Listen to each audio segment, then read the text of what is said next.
Installé depuis juillet dernier, ce sanglipass n'a pas encore été utilisé par la faune sauvage, mais avec la reprise de la chasse, ça ne devrait pas tarder. Il s'agit d'un système de trappe, comme une grosse chatière, permettant aux sangliers piégés à l'intérieur des grillages clôturant l'autoroute de s'échapper. Le système ne fonctionnant que dans le sens sortant. Une première sur l'A20 entre Vierzon et Nespoul, et une façon bien plus douce de régler le risque d'accident lié à la divagation des sangliers sur l'autoroute. Cet hiver, le préfet de la Corrèze a été amené à faire une battue administrative qui nous a obligés à fermer entièrement l'autoroute pour tuer la population de sangliers qui était vraiment trop dangereuse. Et vraiment, nous, c'est vraiment l'ultime façon de le faire et c'est pas ce que nous souhaitons. Donc c'est pour ça que nous avons mis en place ce nouveau système.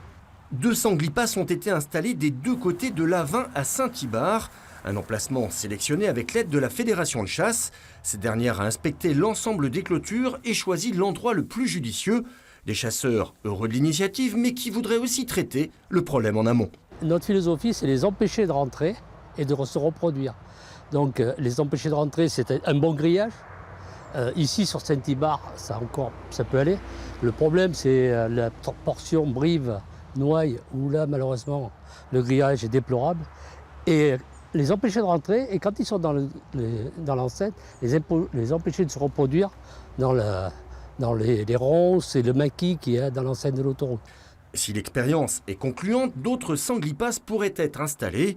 En 2017, les sangliers ont provoqué 6 accidents sur l'A20.